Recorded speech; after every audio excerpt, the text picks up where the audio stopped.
Next is half-life of a radioactive sample. So we know, suppose we have one radioactive sample and there are thousand atoms initially, 1000 radioactive atoms, and they are continuously disintegrating. So number of atoms which are still undecayed is decreasing with time. So suppose initially there are 1000 atoms. With passage of time, 100 of them are disintegrated or decayed, so 900 are left. Okay, then in this way the number is still decreasing, 900, 800. Then after some interval of time, there will be only 500 atoms left which are still has not undergone any disintegration. Okay, so at that moment of time, the number of atoms present in that sample is half of the initial number of atoms. Initially there were 1000 atoms. After some interval of time, the number of undecayed atom decreases and it becomes half of it, which is 500. So the time required, during which the number of atoms in a radioactive sample is reduced to half of its initial value is called the half-life of that radioactive substance. So the half-life of the radioactive substance is defined as the time in which the quantity of a radioactive substance is reduced to half of its original value. So initially there were 1000 atoms. After some time, the number of atoms become undecayed atom become 500. So the time required for that is called the half-life. Okay. So now let us consider. Now we will find an expression for the half-life. Okay. So generally half-life is denoted by the symbol T half. Okay, so now let us consider a radioactive sample containing n0 number of atoms at time t equals to 0. So initially there are n0 number of atoms. Now this number of atoms is gradually decreasing, and we know it decreases exponentially according to radioactive decay law. So the number of atoms left undecayed after time t is n equals to n0 e to the power minus lambda t. Let's suppose this is our equation 1. So from the definition of half-life, we can say that when time t is equal to t half, which is half-life, the number of atoms, undecayed number of atoms will be half of the initial value. So n is equals to n0 divided by 2.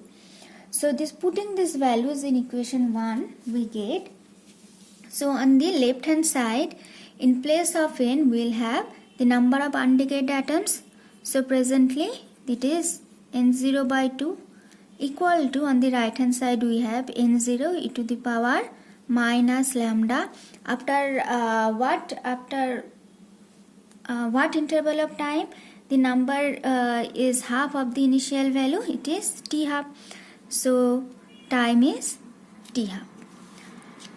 So n0 will be cancelled. So we have half equals to e to the power minus lambda t half. Okay. Or we will just change the signs. So on the left hand side we will write e to the power minus lambda t half equals to half. Now taking ln on both the sides we get, so if we take ln on the left hand side we will get minus lambda t half, and on the right hand side we will get ln half. Okay, or so minus lambda t half, ln half can be written as minus ln 2. Okay, because ln, suppose 1 by a is ln a inverse. So the power comes in front, so ln a. So ln half is minus ln 2. So this minus and minus will be cancelled. So we have lambda t half equals to ln 2, or finally we have one expression of t half, which is ln 2 divided by lambda, where lambda is the disintegration constant. Now value of ln 2 is 0.693 divided by lambda. So this is the expression of half-life of a radioactive sample in terms of its disintegration constant lambda. So we can say that the half-life T half of a radioactive sample is inversely proportional to the decay constant. So because 0.693 is just a factor, so T half is proportional to 1 by lambda. Okay. So disintegration constant is also a measure of rate of disintegration. So if rate of disintegration is higher, half-life will be shorter. Means if the rate of disintegration is higher, the radioactive sample will quickly become to half of its initial quantity. And if disintegration constant is smaller, that is rate of disintegration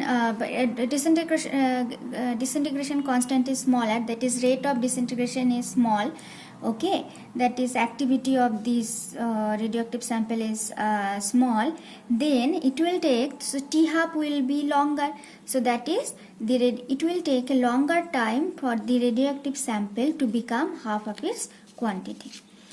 So again, from this expression also we get an expression relation between, we get an expression of decay constant lambda equals to 0.693 divided by T half.